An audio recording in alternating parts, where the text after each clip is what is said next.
뭐라고? 안녕하세요 구독자 여러분, 저는 옥수입니다. 아이프입니다. 저희 바풀이 열심히 어디론가 달려가고 있습니다. 뒤에 보이시면 뭔가가 보이고 있죠. 저게 뭘까요? 달그락달그락 거리고 있어요. 저것은 바로 exhaust system 배기입니다. 저희는 지금 이 바풀이를 강력한 녀석으로 만들기 위해 저 녀석을 장착을 하러 간다고 생각을 하시겠지만 크나큰 오산입니다. 우리 바풀이는 시끄러워지지 않을 거예요. 배기는 안 할 거예요? 생각해보니까? 네, 안 할 거예요. 다른 차였으면은 뭐 썰고 자르고 배기 뜯고 뭐 해가지고 똥꼬 뚫고 뭐 이런 거 했겠지. 물론 그랬겠지만 패밀리카이기 때문에 이 차의 컨셉이랑은 조금 안 맞는 부분, 그리고 호불호가 갈릴 것 같다는 생각이 들어서 어쨌든 뒤에 있는 저 녀석은 그럼 도대체 무엇이냐? 저희 벨트에서 예전에 대부분 MVMNT 티탄 만들기 전에 달고 있었던 배기인데, 저거는 이제 저희 9월 10일에 있는 플리마켓 이름도 정해졌습니다. 이름하여 상사용! 저희 상사용 플리마켓에서 아주 저렴하게 판매가 될 제품입니다. 많은 관심 부탁드려요. 뭔가를 판매를 해가지고 여러분들이 수익을 가져가는 것도 물론 좋지만, 이 차를 타는 사람들이 한 자리에 모여가지고 도란도란한 분위기, 커피 한 잔 빠라삐리뽕 하면서, 굉장히 올드한 표현이었네. 어떤 친구는 자기 와서 차 팔아도 되냐고 하더라고요. 차 팔아도 되죠. 차를 가져와서 전시를 해놓기엔 자리가 조금 좁을 수가 있으니까 출력해 오세요. 무슨 차다, 얼마다. 신청 링크는 고정 댓글에 있습니다. 바풀이가 지금 신청자가 대략 2,000명 정도가 이제 넘었습니다. 제가 이제 진행을 했던 프로젝트 중에는 가장 역대급인데, 사실 생각했던 것만큼 엄청 많지는 않은 것 같아요. 왜냐하면 예전에는 제가 가져와서 튜닝을 한 다음에 그 튜닝값 빼고 가져온 값에 그냥 그대로 돌려드리는 거였단 말이에요. 근데 이번 차는 주는 거예요. 그냥 공짜로 주는 건데, 왜 그러지? 왜 사람들이 신청을 안 하지?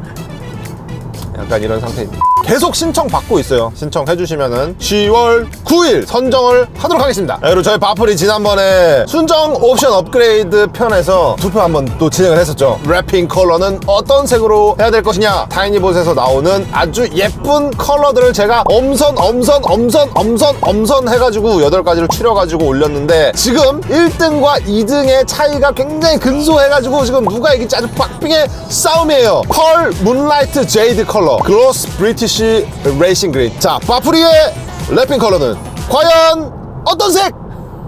컬러가 이제 결정이 됐으니까 그거를 기반으로 해서 안에 실내 커스텀이라든가 휠의 컨셉이라든가 이런 것 좀 정해가지고 브레이크 컬러도 정하고 진행을 할 거고, 어쨌든 지금 저희가 열심히 어디를 가고 있느냐, 이 차에 있어서 전장 쪽 전기가 흐르는 것들이에요. 우리가 정말 간편하게 쓰고 있는 전동 시트, 내비게이션, 오디오, 이런 계기판에 들어오는 불들, 이런 게 다 이제 전기 계통과 관련이 있는 것들이란 말이에요. 근데 이 전기 계통을 움직이게 만들기 위해서는 필요한 게 무엇이냐? 바로 배터리. 요즘으로 오면서 더 중요해지는 게 이제 배터리거든요. 이런 전장 제품들이 엄청 더 많아지니까. 그래서 이 배터리가 안정적이고 필요한 출력을 뽑아내줘야지 이런 것들이 이제 원활하게 돌아간단 말이에요. 배터리의 상태가 좋지 않으면 시동이 안 걸릴 수도 있고, 막 이렇게 할 수도 있는 거고, 너무나 익숙해서 잊고 지낼지언정 굉장히 중요한 부분을 차지하고 있다. 그래서 저희가 지금 배터리를 교체를 하러 가는데, 그냥 일반 배터리로 교체를 할 수는 없죠. 여러분들한테 선물로 드리는 차인데 아주 훌륭한 성능을 가지고 있는 배터리로 교체를 할 예정이거든요. 여러분들이 이 차를 가져가서 단 한 번의 배터리 걱정도 하지 않을 수 있게끔 LED 헤드라이트. 언제 바로 번호판을 가려주셨네. 뭐야? 그러네? 맥스라인. 네, 여기는 인천에 위치한 맥스라인이라는 곳이고요. 대표님이십니다. 맥스라인이지요. 저희랑 미팅을 좀 한 번 했어요. 배터리 관련해가지고 굉장히 많은 지식과 노하우를 좀 알고 계셔가지고, 배터리의 핵심적인 부품인 그 BMS까지 직접 만드시는 분인데, 때마침 저희가 저 프로젝트를 진행을 하고 있다는 소식을 접하시고는 좀 좋은 배터리를 한번 장착해보면 어떻겠느냐 찾아왔습니다. 사장님은 건담을 좋아하십니다.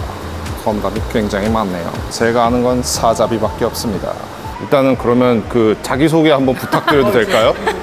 네. 지금 인천에서 인산철 시동 배터리 하고 있는 김봉정이라고 하고요. 이제 색깔이 이제 여러 개가 있잖아요. 퍼포먼스형이냐 아니면 나는 차박을 할 거냐, 그 차이기 때문에 오렌지색은 보통 이제 퍼포먼스라고 해서 출력이랑 연비를 최대한 끌어올린 제품이고, 더 용량을 늘리고 대신에 퍼포먼스를 좀 줄인 게 녹색. 퍼포먼스를 최대한 억제하지만 용량은 가장 크게 하늘색입니다. 그래서 이제 가격도 천차만별이고 무게도 천차만별이고 인산철 배터리라는 게 정확히 어떤 건지. 납배터리랑은 좀 다른 개념입니다. 충전식 축전지인데 축전지도 뭐 여러 가지 종류가 있잖아요. 휴대폰에 쓰는 거는 리튬 폴리머, 최대한 가볍게 만들면서 퍼포먼스를 최대한 많이 높인 그런 셀입니다. 대신에 폭발했을 때 위험도가 굉장히 높은 상황이고, 그래서 이제 여기서 안전성을 좀 더 높인 제품이 같은 리튬계를 쓰지만 인산철로 이제 바꾼 거예요. 이온을 인산철로 바꿔가지고 조금 안전성을 향상시키고, 대신에 이제 무게 대비 밀도가 좀 낮아졌죠. 그렇게 낮더라도 납배터리보다는 확실히 많이 높기 때문에 같은 용량 대비해서는 무게가 거의 절반 이하까지도 줄일 수 있다. 네, 이런 장점이 있습니다.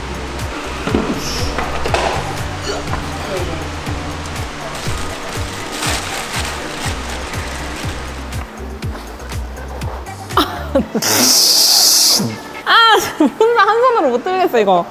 이렇게 들어야 돼. 허리에 힘을 써야 돼. 오. 들었죠? 힘 좋으신데? 허리 힘을 오! 그래서 이게 중요한 게 아니야. 이걸 들었다는 게 더 중요해 지금. 잘라줘 그러면. 지금까지 들은 여자가 없었다. 허리 힘을 쓰면 들 수 있다. 아 근데 엄청 무겁다. 오! 이 정도라고 설명드리면 될 것 같습니다. 진짜 엄청 차이 나는데? 얼마 정도 차이 나요? 무게로 치면은? 같은 용량 대비했을 때는 절반 이하로 떨어집니다. 큰 배터리들 AGM 90, 95 이 사이즈까지 가버리면은 거의 3분의 1까지도 가능은 해요. 저희가 충격 흡수 장치를 안에다가 내장을 해놨습니다. 실제 들어가는 건 한 이 정도? 아, 이 케이스보다 더 작게. 오래 쓰신 분들은 여기 이렇게 열면 여기가 하얗게 그냥 맞아요. 떠 있는 경우가 있어요. 그게 이제 누액이라고 해서 거꾸로 올라오는 거예요. AGM으로 바뀌면서는 옆에 이제 구멍들이 있어요. 구멍에서 차 바깥으로 빼게끔 돼 있는데 이 타입은 없어요. 그러다 보니까 얘가 부풀기도 하고 얘가 터지는 사례도 있습니다. 하얀색. 오 그러네. 네, 이거는 먼지인데 여기는 액상이 흘러 넘쳤다라고 보는 게 맞죠. 제가 원래 이제 예전에도 한번 영상에서 언급을 한 적이 있는데 인산철 배터리 벨트에 달고 싶다고 그랬던 이유 중에 하나가 저 무게거든요. 뭐 레이스카 같은 경우에도 무게를 뭐 한 10kg 정도 줄이기 위해서는 돈을 엄청나게 써서 원래는 주철로 들어가 있던 거를 뭐 알루미늄으로 바꾼다든가 뭐 이런 식의 굉장히 돈을 많이 써야 되는 부분인데 저 배터리 하나만 바꿔도 10kg 금방 빠지거든요. 그래서 제가 그걸 달고 싶었던 거였는데 사실 가격적으로 따지면은 부담이 좀 되기는 하죠. 배터리 하나 교체하는데. 근데 그만큼의 확실한 장점이 있어서 눈여겨봤던 거거든요. 근데 벨트에 들어가기도 전에 바풀이한테 먼저 들어가네요. 아, 이 보통은 이제 배터리가 이제 까만색인데 이렇게 이런 색깔 좀 들어가면은 뭔가 좀 있어 보이거든. 또 신경 쓴 것 같거든. 지금 얘 전압은 13.3V입니다. 뭉칭이 13.2V인데 얘를 출고하기 전에 충방전 테스트를 다 진행을 하기 때문에 전압이 이제 충전 때문에 약간 높아요. 저희가 제일 중요시하는 게 뭐냐면 CCA라는 부분인데 콜드 크랭킹 암페어라고 해요. 영하 18도라고 정의하는 데도 있고 25도로 정의를 하는 데도 있어요. 거기서 순간적으로 확 낼 수 있는 전류량을 나타내는 건데 지금 얘는 80A잖아요. 근데 순간적으로는 1700A까지 낼 수 있다는 거예요. 네, 그렇기 때문에 추운 겨울에 시동을 걸 때 굉장히 쉽게 걸린다. 자, 그러면 얘는 여기 적혀 있어요. 630이라고 적혀 있는데 지금 차량을 주행을 하고 오셨기 때문에 아마 충전이 좀 돼 있을 거예요. 12.7V. 원래는 12V예요. 이걸 이제 공칭 전압이라고 하는데 얘보다 충전이 좀 돼 있다는 뜻이고요. CCA를 넘어가게 되면 486 나오죠? 얘가 630 정도 나와야 정상인데 486이 나왔다는 거는 그만큼 배터리를 많이 사용을 하셨다. 반대로 얘기하면 얘가 이제 자기의 역할을 다 하지 못한다. 네, 그렇게 보시면 될 것 같아요. 요것도 1400 이상이면 양품이라고 판단을 하는데 양품 중에서도 특이한 거죠. 네, 1700이니까. 그 제가 20년 된 차 하나 있거든요. 일본 차가 고속으로 가고 있었어요. 창문이 좀 열려 있는 것 같아서 창문 스위치 딱 올렸더니 시동이 탁 꺼져 버렸거든요. 근데 그 상태로 가가지고 확인을 해보니까 뭐 배터리 단자가 좀 놀고 있었대요. 그래서 그거를 조여주니까 그 뒤로는 다시는 그런 현상이 없었거든요. 그럴 가능성이 좀 있나요? 그렇죠. 단자 접촉이 제대로 안 된다고 하면 전기장치가 전체적으로 안 움직일 겁니다. 그냥 엔진에서 만들어내는 전기만 가지고 움직여야 돼요. 차량 따라 제조사 따라 다 다르기 때문에 엔진에서 사용하는 전기량이 뭐 100이라고 봤을 때 엔진에서 만들어내는 게 100은 아니에요. 모자라게 만들거나 더 많이 만들거나 둘 중 하나이기 때문에 그것 때문에 배터리가 있는 거거든요. 근데 얘가 없다. 수조 하나가 없어진 거예요.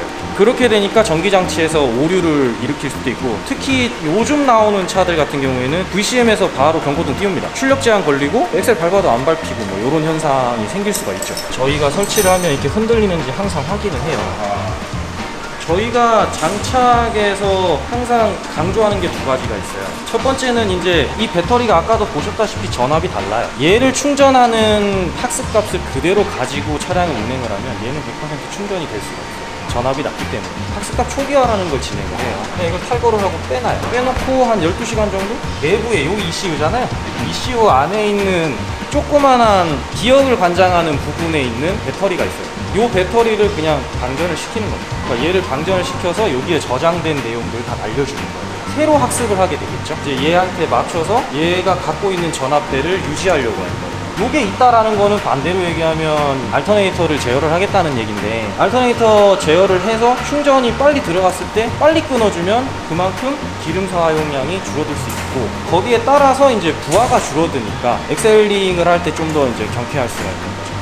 이거를 다시 연결하실 때는 얘가 이제 그만큼 빠져 있었기 때문에 얘에 대한 캘리브레이션이 필요해요. 차에 전기가 인입이 된 상태에서 순정과 같은 상태를 유지해주면 돼요. 따로 전기 먹는 장치들을 빼주셔야 돼요. 나중에 연결하실 때 이 차량의 암전류가 순정 상태랑 동일해야 되기 때문에 블랙박스는 연결하지 말고 이대로 그냥 한 4시간 정도만 더 방치를 해주세요 라고 해요. 요거는 현대자동차에서 권장하는 IBS 센서 인식 방법입니다. 설명서 상에 나와 있습니다. 인산철 배터리를 사용하지 않으시더라도 배터리가 교체가 되면 이 IBS 센서 초기화는 반드시 진행을 해주시는 거예요.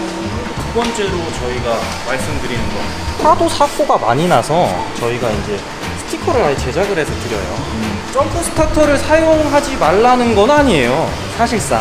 근데 국내 점프 스타터가 엄청나게 많은데 피크 전류에 대해서 확실히 알고 판매를 하시는 판매자분들은 특히 소수예요. 반대로 사용하시는 분들도 어떤 성능을 가지고 있는지 전혀 모릅니다. 그래서 저희가 여기 충전 방법에 2에서 4A로 충전해 주세요, 이건 이제 충전기에 관련된 얘기고, 점프를 할 때는 어쨌든 여기에 연결을 해서 점프를 할 거잖아요. 그러면 얘한테도 데미지가 갈 수밖에 없어요. 알터네이터 퓨즈가 150이에요. 그러면 얘는 최대한 전기가 들어가는 게 150 이내라야 된다는 얘기예요. 근데 점프 스타터 같은 경우에 특히 뭐 캐패시터를 이용했거나 리튬 이온을 썼거나 이렇게 되면 암페어가 자체가 엄청나게 높은 애들이 많습니다. 피크적으로. 어차피 뭐 2초 3초만 쓰는 건데 확 때려 넣어요. 그렇게 되면 어떻게 되느냐, 얘가 맛이 갈 수도 있고요, 얘가 맛이 갈 수도 있어요. 좀 고급차들 같은 경우에는 VCM 자체가 나가버리는 경우가 있어요. 이 배터리를 사용하실 때는 점프 스타터가 아니고 그냥 차대차 점프 하시면 돼요. 두 가지만 지켜주시면 인산철은 뭐 편안하게 사용하시면 돼요. 어차피 전기 사용에 대해서 따로 생각 안 하려고 쓰시는 거거든요. 출력이나 연비는 그냥 따라오는 거고. 오, 뭔가 잘 걸리는 느낌이야. 힘차게 돌았어. 사실 배터리 교체하는 거는 뭐 엄청나게 큰 작업은 아니잖아요. 와이프도 한 손으로 할 수 있는 게 배터리 교체인데, 배터리 아까 드는 거 보셨죠? 번쩍.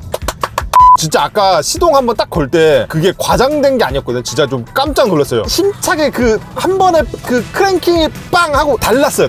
얘 항상 처음에 걸면은 바풀이 메가리 없이 그 좀 있거든요. 근데 되게 힘차게 좀 잘 걸려가지고 이것 때문인가? 라고 했는데 제가 거기서 우와 씨 막 미쳤어, 우와 진짜 너무 달라요 막 이러면은 아무도 안 믿을 거잖아. 근데 진짜 그게 조금 느껴지더라고요. 대표님이 말씀을 하셨던 것처럼 엔진이 돌아가면서 배터리를 충전을 하잖아요. 근데 배터리가 좋은 퍼포먼스를 가지고 있으면 엔진이 돌아가면서 나오는 전기를 충전을 할 필요가 없는 거잖아요. 전기로 변환할 힘을 출력으로 그대로 쓸 수 있기 때문에 출력과 연비가 좋아질 수 있다, 약간 이런 논리인데, 그래서 저는 사실 이 바풀이보다는 벨트에 장착을 했을 때 어떻게 변할지가 너무 궁금하거든요. 뒤에 박스 보이시죠? 벨트 거 가지고 왔어요. 얼마나 뭐가 달라지는지. 벨트도 사실 팀이 하거든요. 얘가 시동 걸 때 막 뭐 이러고.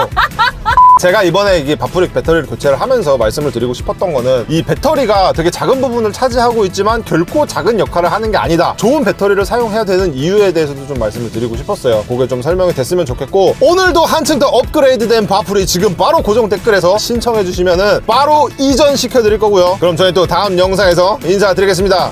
용바! 용방.